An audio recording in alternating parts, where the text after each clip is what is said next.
are the waters of Lake Van, located in eastern Turkey, a region known to history as Eastern Anatolia.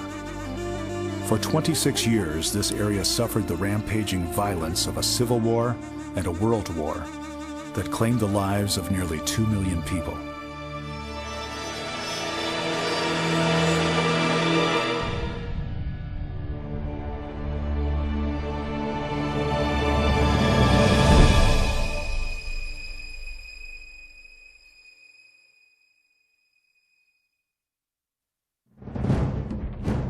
Starting in the 11th century, Turkish tribes from the plains of Central Asia rode westward, defeating the Persians and Byzantines along the way, conquering lands from the Arabian deserts to the Danube River in Europe. These tribes became known as the Ottomans, and their great empire would survive for more than 600 years. The Ottoman Empire spanned from Persia and Arabia to North Africa and southern Europe, ruled by sultans in the great city of Istanbul, a strategic stronghold where Europe met the Near East.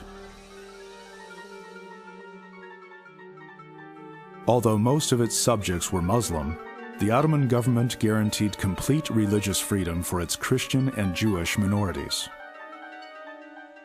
These communities, known as millets, were governed to a large extent by their own religious leaders. For centuries, Christians and Jews lived side by side with their Muslim neighbors. Among the empire's many mosques, churches and synagogues also stood in the cities and towns. In the 1800s, European powers began to assert more influence upon Istanbul and to covet Ottoman lands. Under pressure from these great powers, the sultans issued a series of decrees that granted many economic and political concessions. European nations could even issue certificates of protection to Ottoman subjects, making them immune to Ottoman law. In the 19th century, a great wave of nationalism swept across Europe and began to undermine the Ottoman Empire. A series of wars for national independence broke out in southeastern Europe, supported by the great powers. First, Greece broke away, then Serbia, Romania, Bulgaria, and Montenegro.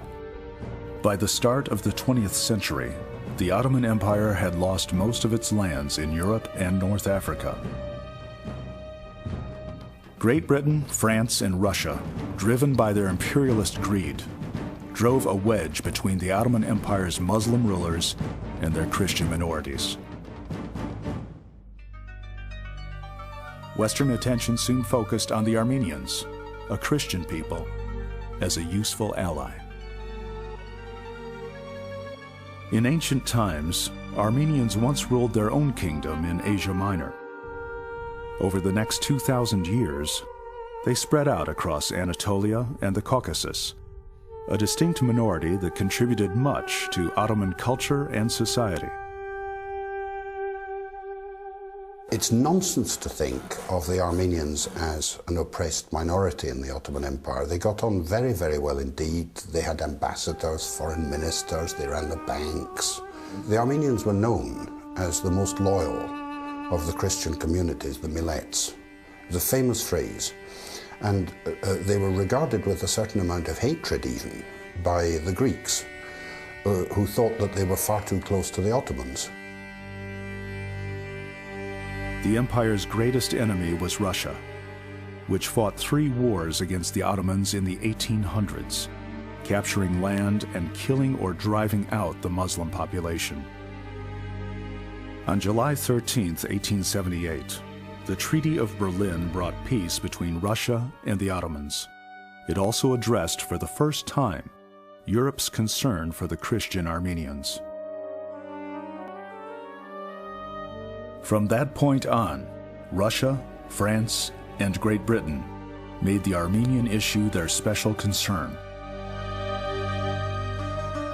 The Ottomans' belief in religious freedom began to work against them as hundreds of missionaries from Europe and the United States set up schools and hospitals across the empire.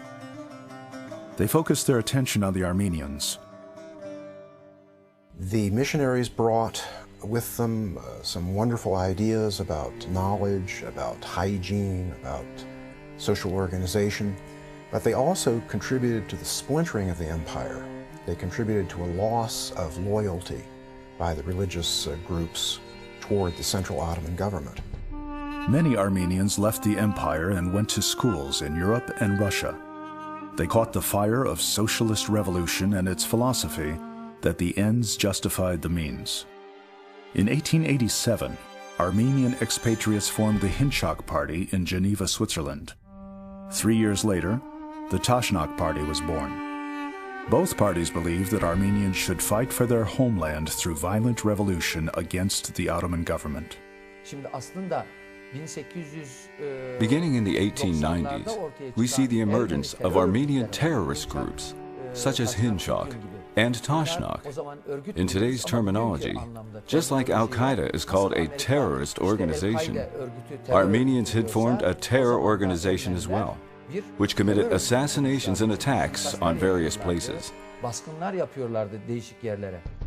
Hinchak and Tashnak party leaders proclaimed they would launch a campaign of terror against the Turkish and Kurdish people in eastern Anatolia. In Istanbul, British Ambassador Philip Curry reported, "The aim of the Armenian revolutionaries is to stir disturbances, to get the Ottomans to react to violence, and thus get the foreign powers to intervene." Fueled by Marxism and nationalism, the Armenian rebels declared war on the Ottoman Empire.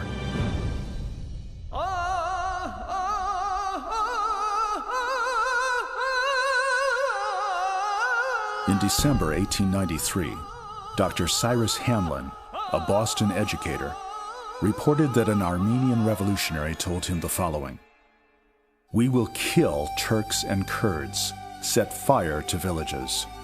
Enraged Muslims will rise, fall upon defenseless Armenians, and slaughter them. We are desperate. We shall do it." They had no choice.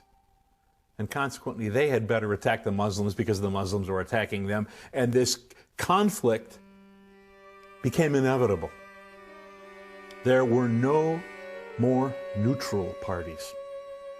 There were only those who were on the Ottoman side and those who were on the Armenian and the Russian side.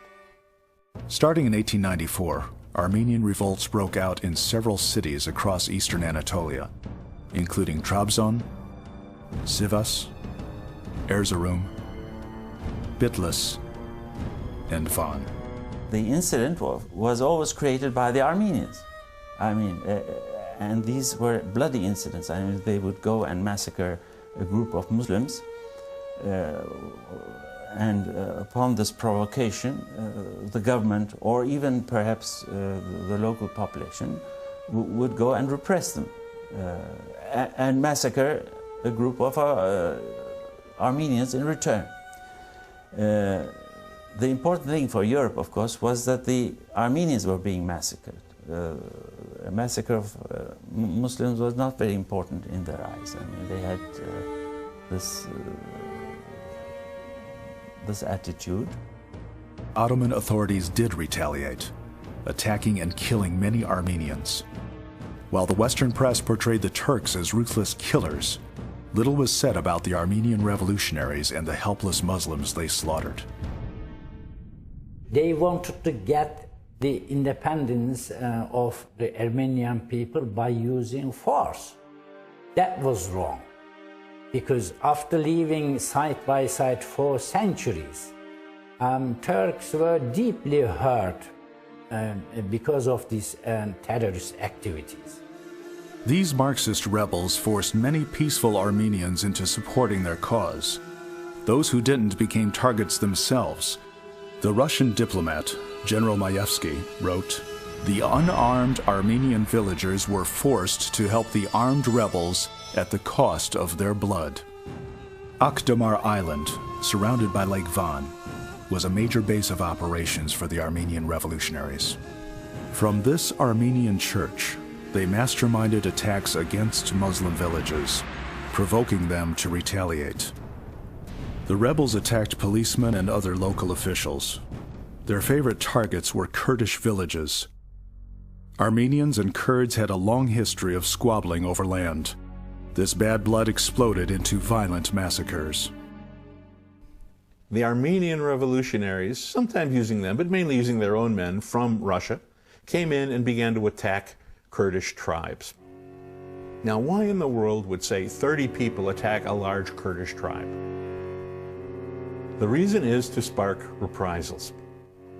You attack a Kurdish tribe, which is armed, which is dangerous. You kill a number of their people that are off herding sheep. You attack a village that isn't protected at the moment. You do something that will allow you to cause a problem and then to escape. The Kurds were not a people to sit still in the face of provocation. They began to kill Armenians. There was a great hostility between Kurds and Armenians in some parts of eastern Anatolia.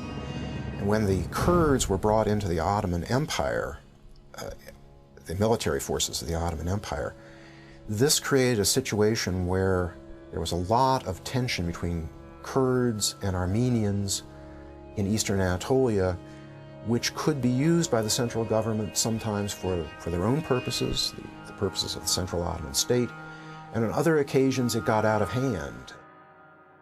To the rebels, it didn't matter whether innocent Armenians were being slaughtered. Provocation was their goal. If enough Armenians were killed, then surely Russia would send in its troops, or Great Britain, or France. In Istanbul, the Armenian Revolution gained valuable allies, the Armenian patriarchs, chief religious leaders of their people.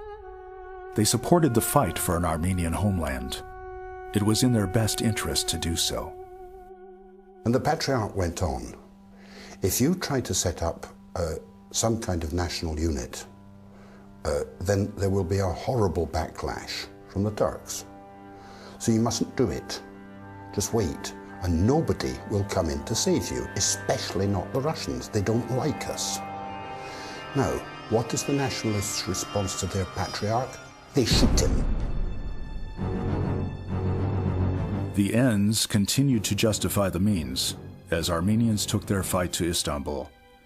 On August 24, 1896, a group of Armenian rebels took over the Ottoman Bank, chief symbol of the empire's wealth. The incident sparked a riot in the city. About 400 Muslims and 1,700 Armenians died in the violence. Under pressure from Europe, the Sultan pardoned the Armenian rebels, who were granted safe passage out of the country. Sultan Abdul Hamid II, who had been in power for 20 years, was angered by the rebels and their acts of terror, and worried that the great powers might intervene in the situation. He ordered his forces to put down the rebellion. The Ottoman army, including Kurdish units known as the Hamidiya, launched a merciless attack against Armenian communities. Some of their victims undoubtedly were revolutionaries. Most of them were not. From 1895 to 1897, thousands of Armenians were massacred in eastern Anatolia. These massacres were seen as, in a sense, a warning to the Armenians not to organize further and go in the direction that they'd been going before, challenging the Ottoman government, and to put aside their demands for reforms, which were feared ultimately would lead to demands for autonomy and independence. In fact, the Hınçakyan Party's plan did include ultimately independence for the Ottoman Armenians. Despite the massacres, Armenian rebels such as General Antranik kept up the fight. From 1901 to 1904, his forces attacked and killed thousands of innocent Muslims. Armenian guerrilla forces, portrayed as freedom fighters in the Western press, kept up the struggle against Ottoman rule. In this effort, Christian missions became military warehouses. These missionary schools started to serve like fortresses for the Armenians They were able to hide their arms, ammunitions in these schools, and receive orders from their leaders, from the Revolutionary Committee leaders through these schools.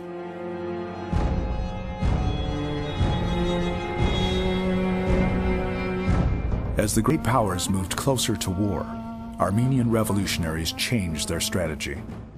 The focus shifted from provocations against Muslims to the procurement of arms and ammunition. When war finally did come, the rebels would be ready to help the enemies of the empire.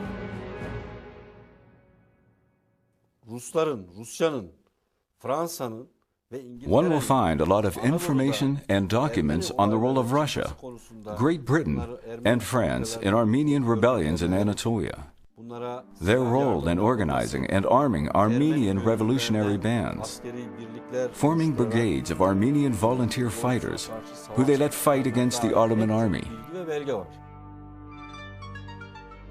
In 1908, radical change swept across the Ottoman political landscape.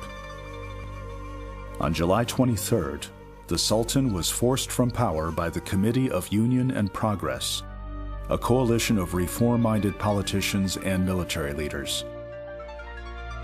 The empire's constitution and parliament, suspended since 1876, were both reinstated.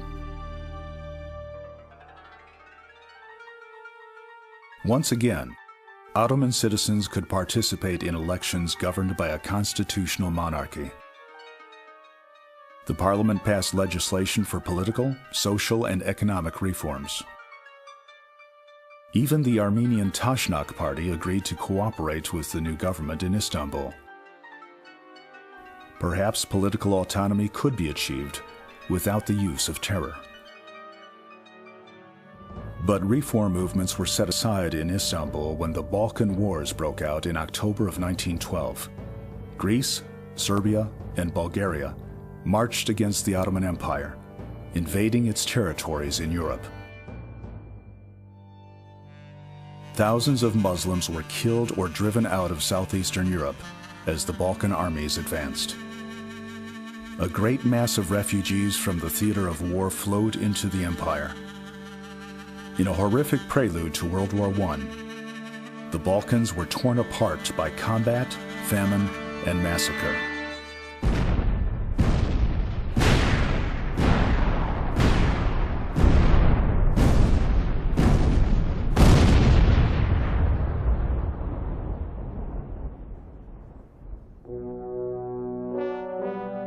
In Istanbul, another political force had been gaining momentum, the Young Turk movement.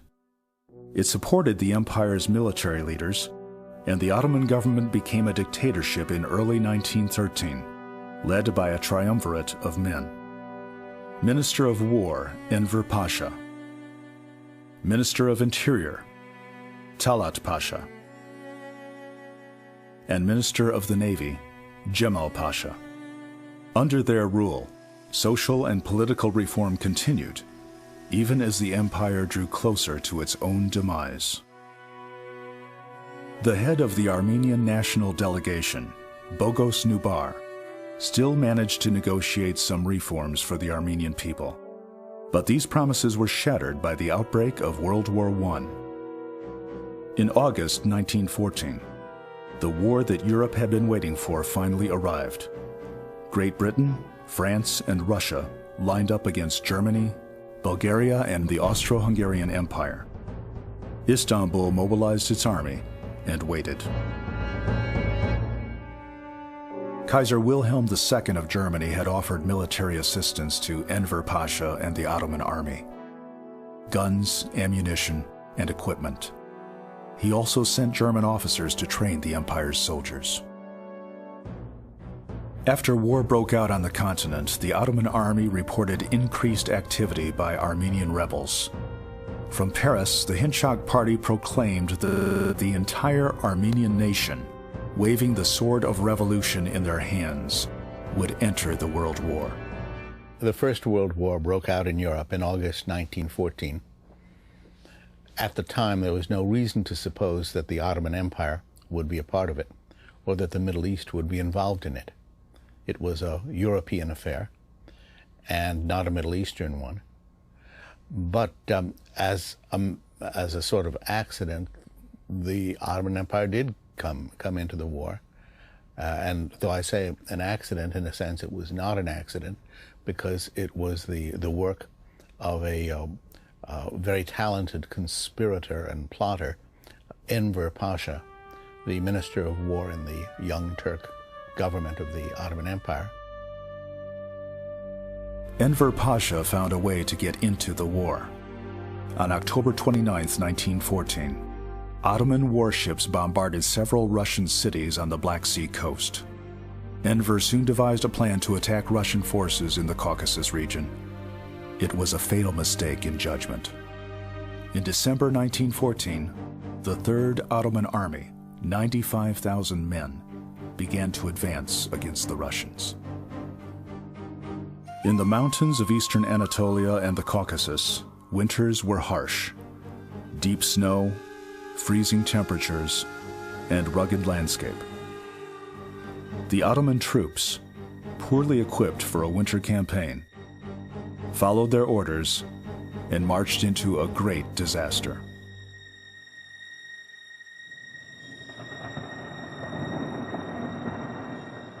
At a remote part of the empire, known as Sarıkamış, Ottoman troops fought their first major battle of the war. The Third Army attempted to surround the enemy, but the Russians broke out and counterattacked. The campaign was an absolute disaster for the Ottoman forces. Out of 95,000 men, only 18,000 returned to Erzurum in January 1915. I mean, if Armenian nationalists in Van can see these scarecrow troops coming back, their uniforms in rags, with their arms in slings, the shadow of an army that had gone to attack the Russians, the Armenians in Van must have thought, right, well, look, let's do it now, because the Turks are finished. And what, of course, is very remarkable about this country, which observers of the Balkan Wars have noted, the Turks are not finished. They're actually at their best when they've got their backs to the wall. And the British discovered this when they landed in Gallipoli, expecting it to be a pushover. They expected to be in Constantinople in half an hour. On April 25, 1915, Australian and New Zealand forces landed at Gallipoli, on the western side of the Dardanelles Straits. They hoped to capture the capital of Istanbul and take the Ottoman Empire out of the war. The Allies underestimated the influence of German military training and equipment, overseen by General Lehmann von Sanders. Nor had they counted on the brilliant Ottoman defense of Gallipoli, led by Colonel Mustafa Kemal. The invaders fought a losing battle for an entire year, trying in vain to gain a foothold and push on to Istanbul.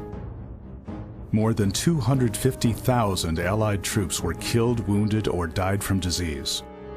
The Ottomans also lost 250,000 men, but they held their ground, and Istanbul was saved. While Ottoman forces beat back an invasion in the west, the Russians drove forward into eastern Anatolia. Fighting alongside them were thousands of Armenian volunteers. The rebels focused their attack on the city of Van. They intended to make it the capital of their new nation. Their opportunity had finally come, strengthened and financed by Russia. Armenian rebels welcomed the Russian attack. The historian Louise Nalbandian wrote that Armenian revolutionary committees considered the most opportune time to start a general rebellion was when the Ottoman Empire was engaged in war. Van was an important city, an important center for the Armenians. And some of the Armenians in 18th and 19th centuries made plans to establish an Armenian state in the Ottoman Empire in Eastern Anatolia under the Russian rule or Russian protectorate.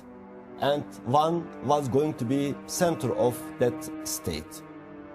By April 20th, 1915, the Armenians had taken over a large part of the city.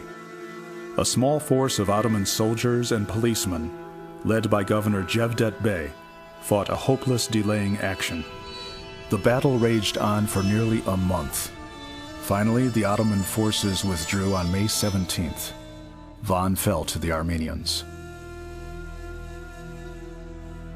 As Russians continued their advance into eastern Anatolia, the Armenian rebels set fire to the Muslim quarter of Van. Aram Manukian became the new mayor. According to German observer Johannes Lepsius, the Armenians immediately began to slaughter Muslims. When the Russians arrived in Van on May 19th, they were horrified to find the streets filled with corpses of Muslim civilians. Thousands of men, women, and children cut down by the Armenian rebels.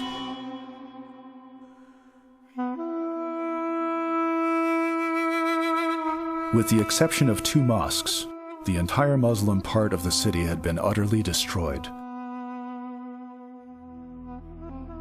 The Russians, supported by Armenian volunteers, pushed on throughout the spring of 1915 with little resistance.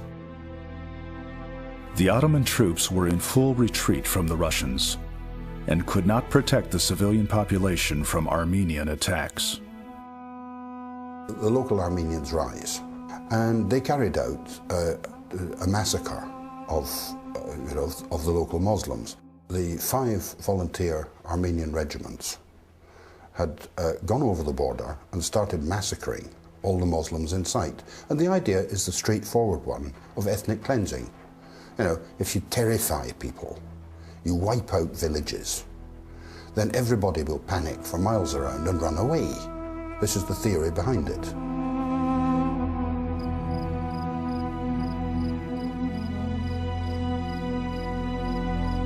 At this site, near the village of Zeve, not far from Van, about 2,500 unarmed civilians were massacred by Armenian rebels.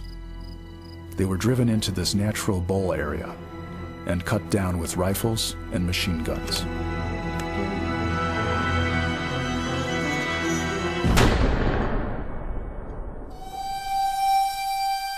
The civilians could not escape the murderous gunfire of Armenians positioned on the heights above.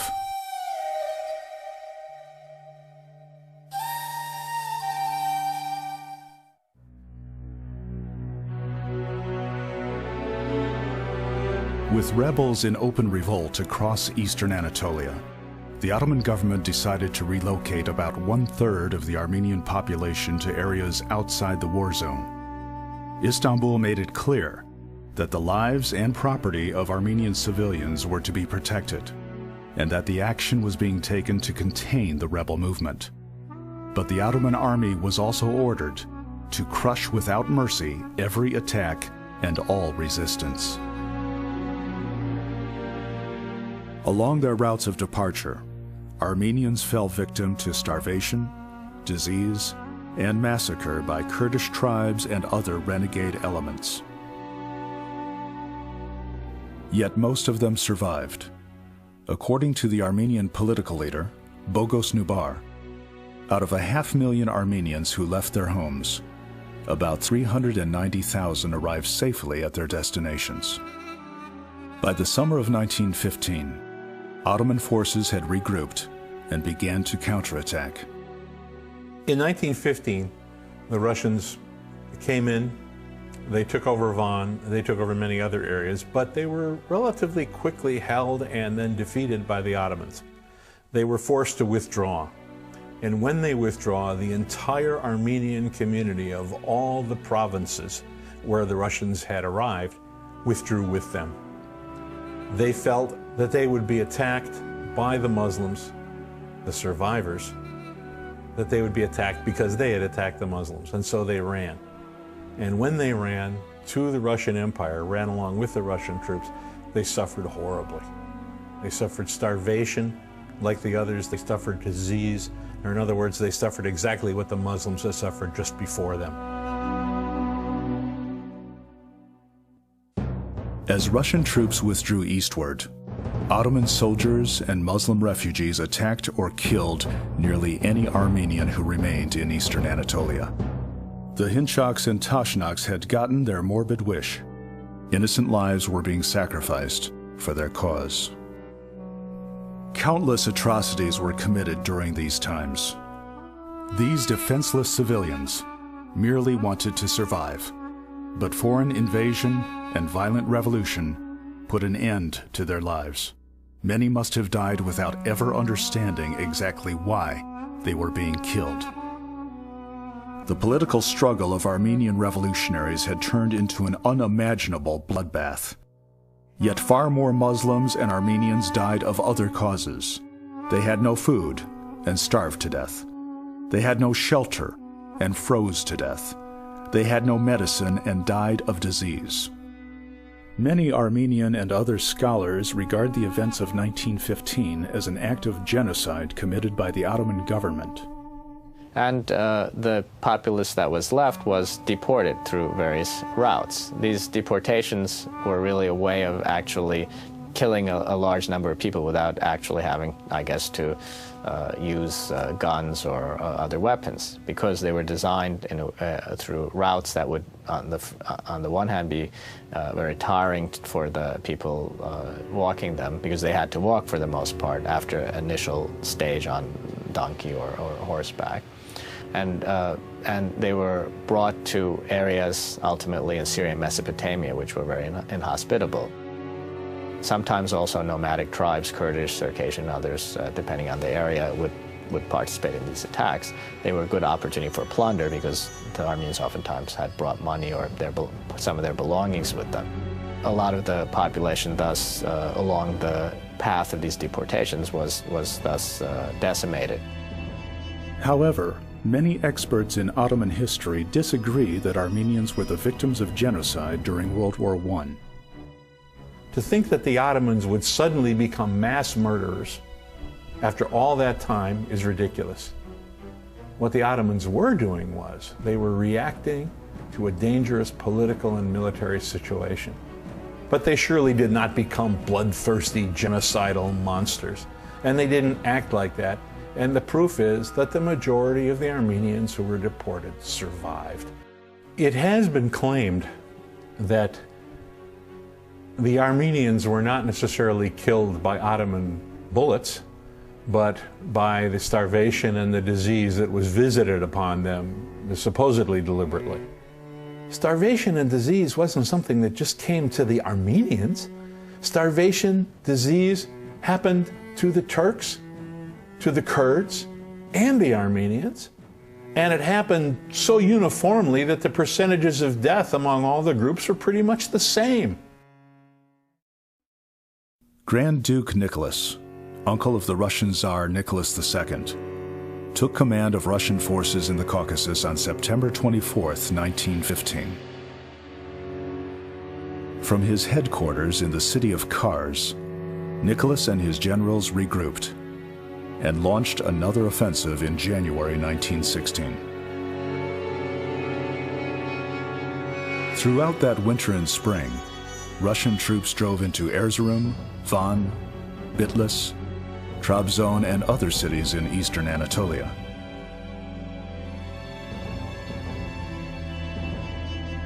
Nicholas depended on his Armenian volunteers to spearhead the advance, as they were familiar with the territory. At the same time, Armenian revolutionaries disrupted enemy communications and supplies behind the front lines.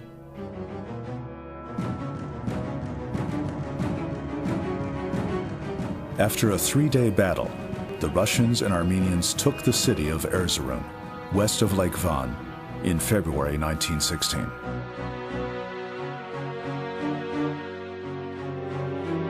Over the next 4 months, Grand Duke Nicholas and his army held control over most of eastern Turkey. The Ottoman army suffered a string of defeats, then launched a counteroffensive in June 1916. They regained some territory, but the Russians drove them back again in August. All around Lake Van, Muslims were being killed or driven out. An Armenian officer, Ohanus Apresyan, wrote in his memoirs, "We closed the roads and the mountain passes that might serve as ways of escape for the Turks, and then proceeded in the work of extermination." In the city of Bitlis, not far from Lake Van, Russian and Armenian troops attacked in the early morning hours of March 3, 1916. Armenian rebels went through the streets and homes, killing the townspeople. A crowd of Muslims ran to the deserted Russian consulate building for protection. But the Armenian rebels hunted them down and killed nearly every person in the building.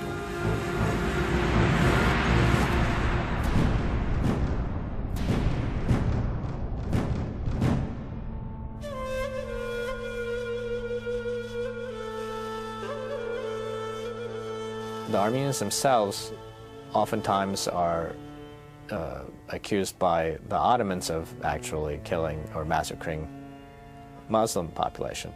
And in fact, the Armenians did do that in 1917 to 1918. Briefly put, the Muslims were all being killed.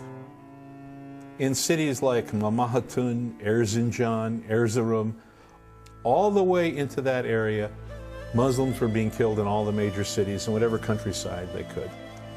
The Ottomans finally attacked and came in and took over those areas, and when they did, they found literally streets that were covered with corpses. They found that the wells had been poisoned by the most convenient method, which was to stack them full of dead Turkish males, females, and children. They killed everyone they could find. It must be said that many Armenians who were found after that were killed by the Turks, especially the villagers who came back and found all their families dead. But there weren't very many Armenians who were left. By now, hatred was all-consuming and no one was safe from the terror that gripped the region. In the spring of 1917, Muslim refugees had no reason to hope for a miracle. They were controlled by the Russians and being slaughtered by Armenians. Unknown to the desperate Muslims, help was on the way from a most unlikely source.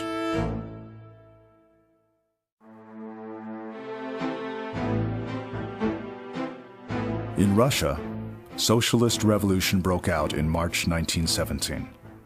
By the end of that year, the Bolshevik Party, led by Vladimir Lenin, took over in Moscow and signed an armistice with the Ottoman Empire. We now enter into an area of immense confusion because you had the Ottoman Empire dissolving. But in 1917, with the two Russian revolutions, you had you had Russia also dissolving, Russia, which had been an ally and now was going to be who knew what, but increasingly it looked like maybe an enemy under the new Bolshevik regime. Just when it looked like the Russians might drive all the way to the Mediterranean, their great military machine ground to a halt. Most of the Russian soldiers who had been occupying eastern Anatolia simply deserted and went home. They wanted to protect their families. They didn't know what was happening in Russia. They wanted to get out. Initially, the Russian armies that dissolved in eastern Turkey were replaced by Armenian forces. The Armenians stayed on. The Armenians stayed on, but of course they were a small force. It was a hopeless battle.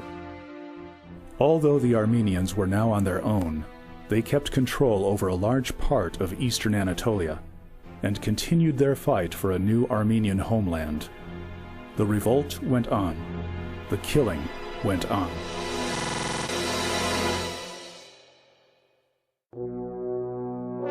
As Russian troops went home, the Ottoman forces advanced, recapturing Erzurum in March of 1918. The following month, they took Van and Kars. During the war, the great powers sent agents and provocateurs into the Ottoman Empire. The most famous of them was Lawrence of Arabia. Their mission was simple: provoke conflict, play upon nationalist aspirations, incite revolt and bloodshed. First of all, they were very well trained how to provoke conflicts between different groups, no matter what. What they needed was armed action. Who kills who was not important.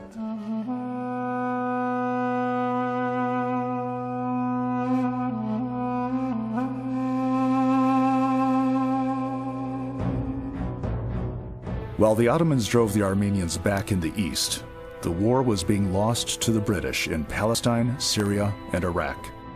In October 1918, the Allies captured Damascus and Beirut. By the end of the month, the Ottoman Empire surrendered and signed an armistice with the great powers of Europe. On November 13th, 2 days after Germany surrendered, an Allied fleet arrived off Istanbul. In the west, the Ottoman army began to lay down their arms. At the Paris Peace Conference the following year, Armenian leader Bogos Nubar reminded the great powers that Armenians had fought on their side. 150,000 Armenians had served in the Russian army. Even after the armistice, European leaders still supported Armenian troops and Greek troops in their fight against the Ottomans. Şimdi 1920'li yani 1919 ve 20 In the years 1919 to 1920, the great powers sat down at the Paris Peace Conference to divide up the world. Armenians, too, tried to establish an independent Armenia at this juncture. There was a grand Armenia project, which extended from Çukurova to Yerevan. Great Britain and France, in order to preserve their protectorate system they built in the Middle East, wanted to instigate the Greeks in the West and the Armenians in the East against the Turkish nation. In the face of invasion from Greeks in the West, Armenians in the East, as well as French and Armenian forces in the South, Mustafa Kemal, hero at the Battle of Gallipoli, decided to fight back. Landing at the northern Turkish city of Samsun on May 19, 1919, he rallied the remaining Ottoman troops and forged them into a new fighting force, a Turkish nationalist army. The Turks were determined to save their homeland from dismemberment by the foreign powers. Mustafa Kemal called upon other Turkish leaders to join him. What he did after that, he called 2 congresses, one at Erzurum for the eastern provinces, which were threatened by an invasion from the Armenian Republic, led by General Antranik, which was causing a great deal of damage, which was killing a lot of Turks in northeastern Turkey. This has been reported on by the American missions there, by British missions, that these Armenian troops were killing a lot of Turks. At the Sivas Conference, Mustafa Kemal rejected the armistice signed with the great powers, which gave away most of the Ottoman Empire. This new coalition declared a war of independence against the Greeks in the West and the Armenians in the East.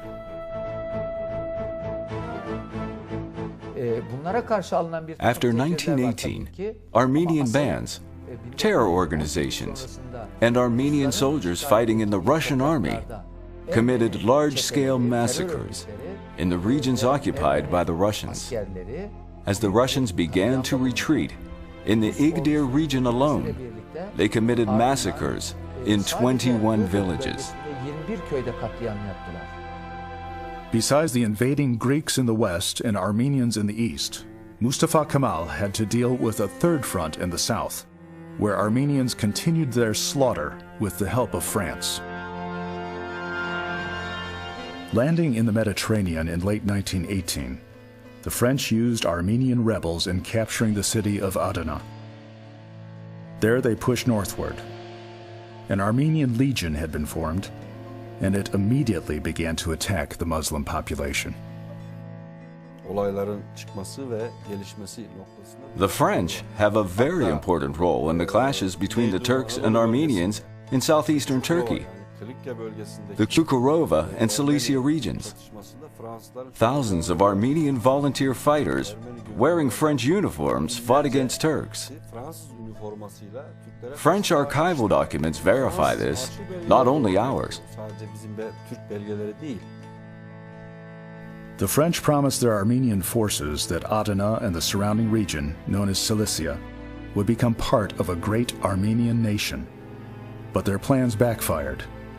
The Armenian Legion committed so many atrocities against the Muslims that it had to be disbanded.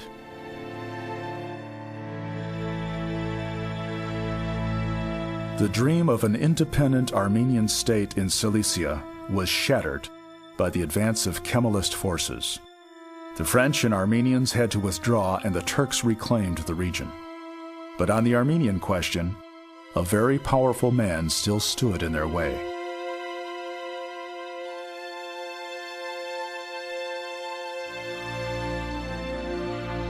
The great powers called upon President Woodrow Wilson of the United States to accept a mandate over territories claimed by the Armenians. It would be a way of including the Americans in the final breakup of the Ottoman Empire. Wilson's heart was with the Armenians. A devout Christian, he sympathized with their desire to separate themselves from their Muslim neighbors. In the fall of 1919, Wilson sent General James Harbord on a fact-finding mission to eastern Anatolia and the Caucasus region. Harbord and his commission spent 6 weeks in the area, evaluating the state of affairs regarding Turks and Armenians. General Harbord from United States was sent to observe, analyze the situation in eastern Anatolia in order to search whether an Armenian mandate can be established or not.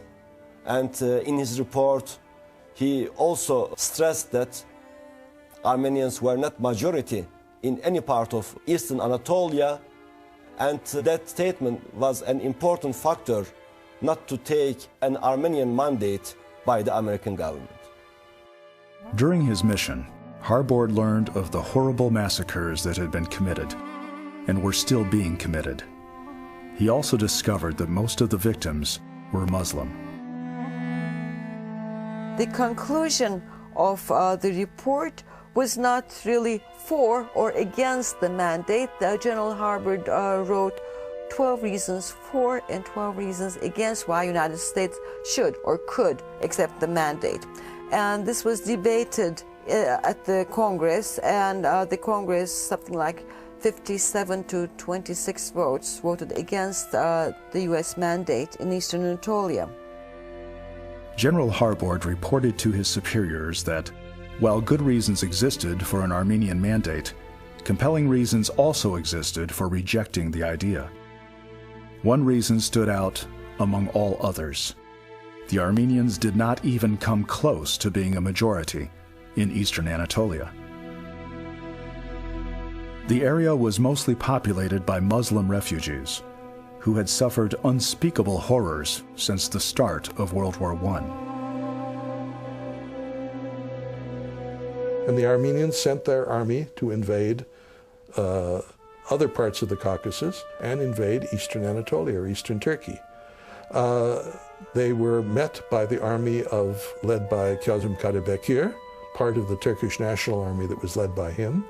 There were battles.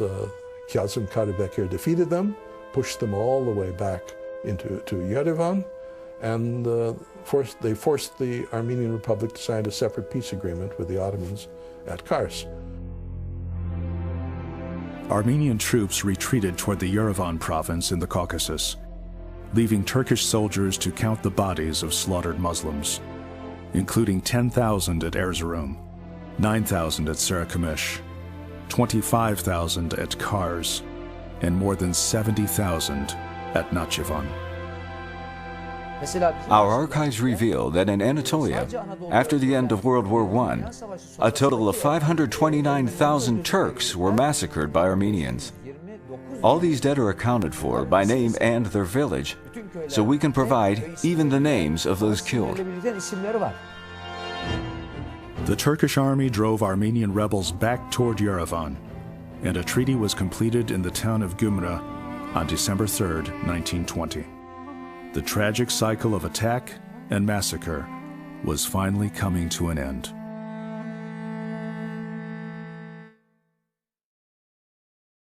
Two years earlier, the Armenians established a republic in the Caucasus, with Yerevan as the capital. But their freedom was to be short-lived. The Armenian revolutionaries and nationalists had fought on the side of the Allies, only to suffer their betrayal in the end. Their dream of a new Armenian nation stretching from Adana to Yerevan had been a tragic illusion. This was all part of the rivalry between these different powers, which didn't want to see one or the other in control. They all cut separate deals ultimately with the Turkish nationalists when they saw that the Sultan's government was no longer a viable force, and the Armenians were left, in a sense, in the lurch. More Armenians died, and ultimately the Armenians who were left living under Turkish control all emigrated. Now then comes the big Armenian emigration. It's not 1915, it's 1920. When hundreds of thousands of Armenians, fearing retribution when the French collapse in southeastern Turkey, fled on French ships and went to North Africa, eventually to Marseilles, perhaps to the Lebanon, perhaps to French Syria. That's when the real emigration happens from Turkey. In Ankara, Mustafa Kemal and his nationalist government were encouraged by the end of conflict with Armenia and the withdrawal of supporting British forces that had landed in the Caucasus. But in the west, the Greek army had advanced deep into Anatolia. In August 1922, Kemalist forces launched a counteroffensive. As Greek forces retreated toward the coast, the Turks advanced in hot pursuit. At Izmir, Greek troops were evacuated, along with many refugees, by Allied ships. Suddenly, the city began to burn. Half of it was destroyed. The British quietly surrendered Istanbul in November 1922. Finally, Turkey was free from invasion. The Greek army ran away, literally ran away. And so this new treaty, called the Treaty of Lausanne, because it was signed there, was put into force, which resulted in Turkey gaining not only the whole of Anatolia, but also eastern Thrace as well. In the Swiss city of Lausanne, the Allies finally made peace with the Turks. A treaty was signed on July 24, 1923. The Armenian delegates to the conference and their claims to Turkish territory were ignored. So all these states slowly dropped the Armenian issue. So when the Lausanne Treaty or Lausanne Conference was held, the Armenian issue was not brought up. The Armenian delegations were not invited. In this building at Ankara, the first parliament of the Turkish Republic convened. The Ottoman Empire was officially dead. On October 29, 1923, Mustafa Kemal became the first president of the Turkish Republic. He extended the offer of citizenship to any former resident of the Ottoman Empire, including Armenians. So with the Lausanne, it was established that Turks had their own nationality and national state. So with the Armenians, it was the other way around, because then they were occupied by the Russian troops, communist troops, Armenia, and then they lost their country. The Armenian nation was short-lived. The Soviets signed a treaty with Turkey, and the Republic of Armenia fell under communist rule. The Armenians, I must say, were never happy with that treaty. The Armenians claim that the Treaty of Moscow sold them down the river. And I think, well, in that sense, they're right, because it didn't give them what they wanted, which was Eastern Turkey. According to statistics compiled by the Armenian Church, 1.6 million Armenians lived in the Ottoman Empire before World War I. The Armenian historian Richard Hovhannisyan claims that the Armenian population was between 1.5 and 2 million. While some sources claim that 1.5 million Armenians died during World War I, other sources estimate that Armenian losses were between 300,000 and 800,000 people. But the Muslims had fared even worse, losing more than 1 million people in eastern Anatolia. By the end of 1922, according to the League of Nations, nearly 900,000 Armenians had emigrated to Europe, the United States, and other countries. The Armenians in the Caucasus lived under communist rule for several decades as part of the Soviet Union. In 1991, nearly a century after the Armenian Revolt began, the Republic of Armenia proclaimed its independence.